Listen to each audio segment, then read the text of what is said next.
All right, I've been on about an 8-year fitness journey since I was 39 years old. I'm 47 today, and I'm going to cover those in a couple of 4 parts of videos. So I'm going to cover my entire progress from 2011 through 2019, from when I was 39, about to turn 40, the big 40. I realized I needed to get healthy and fit, and I've worked to do that, and I'm 47 now, and I feel better now than I felt in years. Part 2, I'm going to cover my 2019 goals for last year, kind of what my plan was, what I did I accomplish my goals. Part 3 is going to cover a new program that I'm working on. It's called Starting Strength. So I've started weightlifting again. Really, the last time I hit that hard was back in high school. And part 4 is going to be my nutrition.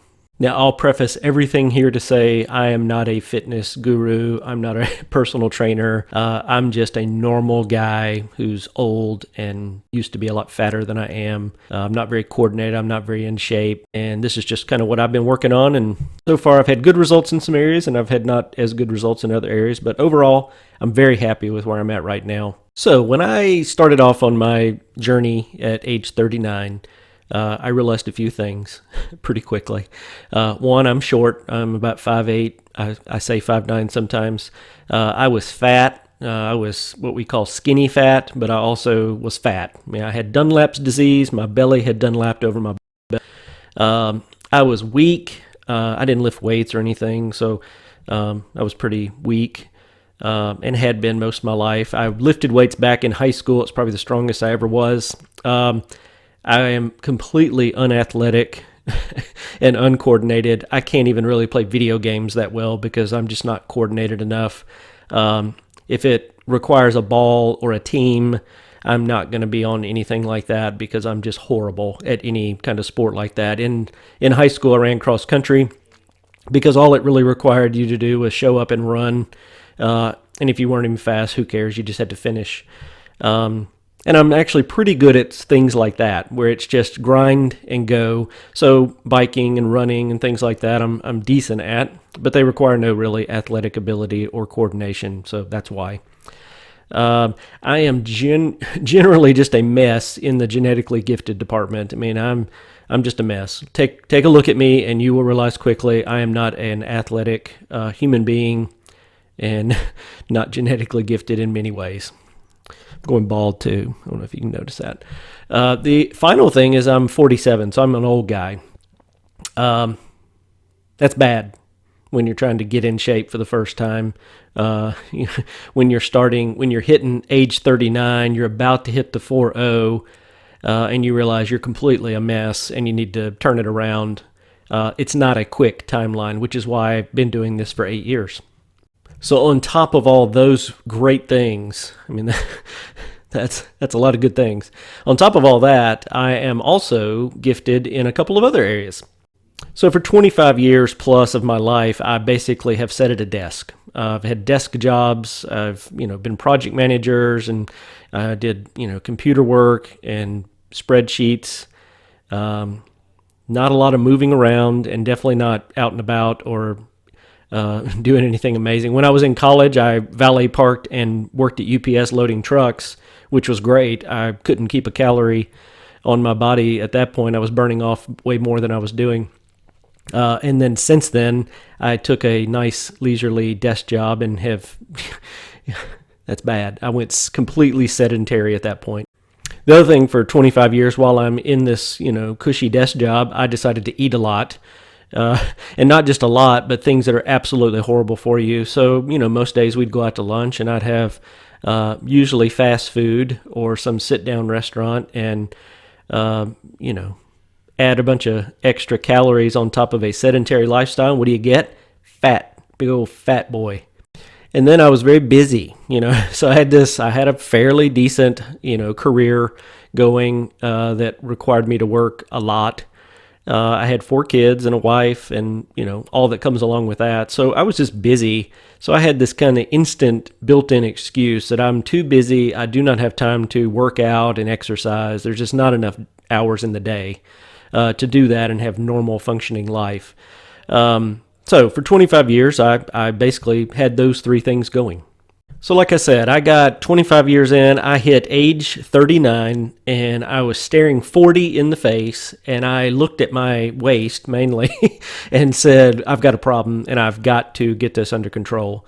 I mean, I wasn't like, I wouldn't call myself obese, but I mean, I was just out of breath. I was having headaches all the time. You know, just I just felt miserable most of the time. My back hurt constantly to the point where I would kick my back out and have to lay on the couch for 2 days to get better, which is not how you fix that. So, what I'm looking at here is kind of in 2011 when I decided I've got to fix this. So I cranked out about 192 was what I was weighing back then, and about the same time, Garmin, all these little GPS watches had come onto the market, and that I'm a nerd, so that sounded good to me. Buy a GPS watch and start tracking my calories and tracking my activity. That sounded fun, and I could use science and spreadsheets, and that would be good. So, about midway through 2011, I started to go on bike rides. I think I started off going on bike rides on my mountain bike, just out on the road, and I was doing 1.5 mile and 2 mile bike rides. Don't wear yourselves out, folks. And I came off of 192, and I got down almost to 180. 185 by the end of that year. And then in 2012, I got pretty busy, and I did more and more bike rides. I started taking longer and longer bike rides. I would ride, I wound up getting a road bike, and I would ride all the way from my house in Green Hills, Nashville, and I would make it into downtown Nashville sometimes. I'll go to 440 up West End. And you can see down at the bottom, so I've got kind of how active I was.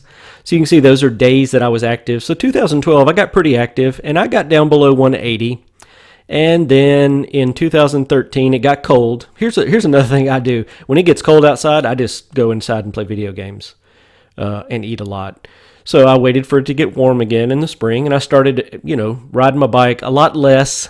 And you can see my weight, it went right back up, that's what everybody does. They exercise, they lose weight, and then their weight bounces back. And then in 2014, I must have been way too busy again. I talked myself into that because working out stinks and it takes a lot of time. And I didn't really do much in 2014, and my weight went right back. I was back at 190, and so I'm 2, 3, 4 years into it, and I was right back where I started. Obviously, what I was doing wasn't working. At this point, I said, I've got a major malfunction. So I started to track my waist at that point, and I literally took a piece of string. I wrapped it around my big old fat waist, and not really my waist, but just the fattest part on me, which was way up around my belly button. I took a string and I tied it around myself, and I pulled it tight, and I drew a mark on the string, and then that was what I measured. And at that point, I was 42 inches around, which I'm 5'8", 190 pounds. That's fat. And at that point, I said, I have got to get this under control. So what are these lines? So the weight up here at the top, the green line and the red line, my weight is way above both.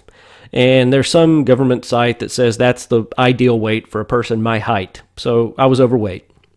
The other thing that I looked at was the biggest thing I was worried about at this point was my waistline. Because what these little lines here show are what a normal waistline should be is green, and then every time you add inches, it gives you a higher chance of developing diabetes. So at yellow, there was a 2 times chance. I think orange was a 3, 4 times chance, and then above red, you're at a 5 times greater risk of getting diabetes. And you can see I was well above red, and that was where I was just like, I've got to fix this situation. So I think, I'm well over 40 at this point, and I had kind of knuckleheaded around and not really made a bunch of progress over a couple of years. And I really just got really busy at the end of 2015, and in 2016, I really got busier, and you can see my activity went up pretty dramatically, especially in 2016. And you can see my waist at the end of 15, I kind of made a good run at it. I rode my bike a lot. I was, I think I may have been running. I may have been doing P90X along the way. I did a lot of that all in there. And then in 2016, I really got on the bike and I rode a ton. And you can see I made a huge dent in it. I was riding tons and tons and tons of miles that year. And I'll talk a little bit more about that. And then I got to where you can also see my weight drop down pretty low. I got down to almost 170. I was in the 170s for sure at that point. So I was feeling good at that point. And then the next year, I just kind of maintained. My weight kind of fluctuated up and down a little bit. My activity level dropped off towards the end of that year. And then 2018, we were just super busy in 2018. We moved houses and everything. So it actually was a pretty busy time. But at the end of 2018, I got going again and started riding again and walking and stuff. And you can see my weight kind of climbed back up. But my waist, I kept it under control. It didn't climb back up dramatically. And then you can see this year, I got really focused this year, and I went into the year saying, I just want to get down to that green line on my waist. And you can see I did. Most of 2019 has been walking. I rode my bike probably a third of the activities, but most of it's just been walking this year. So I kind of achieved my results by just walking this year. And Emily and I would go to the park and we would walk for hours, hour and a half minimum. And we would do it pretty much 5, 6, 7 days a week. And then you can see at the very end, my weight popped back up, but my waistline did not. I'll talk about starting strength in another video, but that's why that weight is popping back up. It's by design. So like I said, why biking? So you can see back in 2011, you can see how many days I was active, hours, and how many miles. Most of that is bike riding. 2016, when I made my big dip, I had a goal that year to ride over whatever a Tour de France was. So it was over 2,197 miles. And I did that, right? It took me until November to hit that mileage. I did 2,226 miles that year. And I finished it off. I rode on the Natchez Trace Parkway. I did a 100-mile bike ride. I'd never done a 100-mile bike ride. But that was, in 2016, that was kind of where I made a huge push. And the reason I chose biking is I realized early on I could not run because running's great. I'm not against running. It was just my body couldn't take that. At the age I was at and just kind of as overweight as I was, I just couldn't really embark on running. And honestly, I didn't enjoy running. I just found that riding the bike was really easy on my body, and I could do it for a long time, many hours at a time. And I also thought you don't see a lot of real obese fat people riding bikes. Usually the people riding bikes are fairly fit and thin, and I just thought, I'll just do that. Plus, I'll be honest, I just like riding my bike. I like getting out on the road and just going. And most days, I don't even know where I'm going that day. I just kind of get on and go somewhere. So most of it has been biking. And then, like I said, in 2019, we kind of flipped the switch, and Emily and I started going together, and we did mostly walking this year. And that worked. That worked awesome as well. I had a great result. I finished off getting my waist down to where I wanted it to be, which was my target. So what have I learned over the 8 years? I've learned a lot. I mean, not just losing weight and, all that comes with that. I think when you embark on something like this and you do some of these activities for a long time, you kind of learn other things about yourself and about the world. I think the first thing that I realized probably now is that I was in much worse shape than I actually was. I mean, I didn't feel like I had gotten completely out of control. I mean, I knew I was overweight, but I didn't really realize how bad my fitness had gotten. And now looking back, I think about, just how horrible it was back then. I feel like now I'm extremely happy with the results at this point. I mean, I feel younger and more fit than I have felt in multiple decades. And I'm a lot older now, so that's something to be said. Like I said, I had Dunlap's disease. My belly had Dunlapped over my belt. My back hurt constantly. To the point where I would be on the couch because I couldn't walk. And it was all because my gut was just putting so much strain on it that, just walking around was putting undue pressure on my body. I had headaches constantly. I'm almost entirely convinced that that was all diet related, but I think it was also just related to just laying around and not doing anything. So that wasn't all that was wrong, but I mean, those were the big ones. And I look back at how miserable kind of I was in that state versus where I'm at now, and I have none of that. I mean, I'm still a little frumpy around the middle, but I think everybody is. I don't have washboard abs, and that's not really a goal of mine. But my back, ever since I've been doing this starting strength stuff, my back doesn't hurt at all, ever.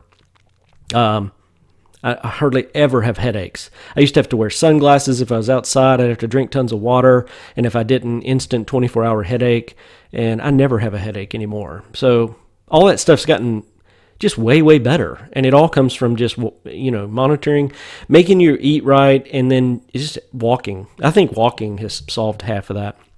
I also learned that just being a nerd, the whole GPS and having apps to kind of track your calories. I mean, some people don't like that. I actually do, because it's another challenge that you have, that you're just logging miles. And when I was riding my bike a lot, it was all about hitting that miles target that I'd set for myself. And I would go and just ride my bike a lot, and then you'd come home and download the results and plop it into your spreadsheet. If it wasn't logged, it never happened. So, I had to figure all that out and get those miles in. So I think some of the tools that are available now are really cool, and they allow you to kind of set these goals and keep track of them and hold yourself accountable. Things like Strava hold me accountable, because, I know I need to be doing things, or I'm going to get in trouble with my friends. They're going to say, "Hey, fatty, what are you doing?" I learned that basically all that matters in any of this is calorie deficits. If you run a calorie deficit, you will lose weight. I mean, I got to the point where I knew what the number on the scale was going to be when I would weigh myself on Monday morning, because I had been tracking my calories, and I knew if I was going to gain or lose weight that week. I almost got to that point, and I definitely got to that point in 2019, because I think early on, really, I just focused on trying to burn a lot of calories, and I tracked what I ate as well, so I was always trying to keep my calories in check, but I didn't do it consistently, and I really just went with the mindset of, if I burn a lot of calories, I'll be fine and I'll lose weight, and that sometimes works, and it worked. I mean, I just burned a huge amount of calories riding my bike a ton, and I didn't really keep track of what I was eating during all that. And then I think in 2019, this year, I just decided that's stupid. Why am I out doing all this crazy bike rides for hours at a time, when all I really have to do is go for a walk for an hour and also make sure I'm not eating like an idiot. And if I do both those things, won't the result be better? And guess what, folks? It was better. The other thing I learned is, I'm an older, frail old man, weak, is I learned just to listen to my body. If something hurts, you need to let your body recover. It's one of the reasons I chose biking, is because biking is not really that tough on your skeletal system. Walking this year, I can feel like I feel like I'm stronger. My whole body feels stronger from just walking that many miles this year. We walked over 1,000 miles, I'm pretty sure, this year. My skeleton is stronger from that. It can take more. My back doesn't hurt as much as it did before I started doing that. So you need to let your body recover. If I had lifted weights or done something that I, felt like I hadn't recovered from, then I would do something different. I would go for a bike ride or something. And that's a fine line. You don't want to go so light. You need to push yourself. You have to push through pain sometimes. Just because your knee hurts a little bit doesn't mean you stop. You get out there and get after it still. I've learned that with the starting strength stuff. Just because you're, whatever, muscles aching, who cares? Hit the gym and get back to work. The biggest thing I learned during all this was just that. Get back to work, use it or lose it, and just keep moving. If you can put day after day after day, if you just are active every day, if you do something, you're going to be better off than if you didn't. And it can be as simple as walking, and then you just constantly are trying to walk further and further and further. And that's what I did. This was not a get fit quick plan by any stretch. It took me I learned things each year that I would apply to other years. And when I would set my goal for the year, I would take into account everything I'd learned. And it took me almost a decade to get it right. But I feel like at the end, I figured out a lot of things about how it works for me. And it is working for me. I feel great. So I'm happy with my journey. So I keep track of pretty much everything I do as far as fitness. I use Strava to do that. If it's not on Strava, it didn't happen. So I put things on Strava that are not even supposed to be on Strava, like lifting weights, but pretty much everything I do is on there. I like Strava. I've got friends on there that I can keep up with them and they can keep up with me. And, if I take too many days off in a row, I can hear from them and they can rib me and let me know that I need to get off my butt and get back to going. So if you want to link up with me on Strava, if you've never used Strava, give it a whirl and link up with me. Joey Dean, Nashville, Tennessee. I have a DeanoRolls logo, and I'll put the link to my number if it's easier to look up that way. I'll put it in the description.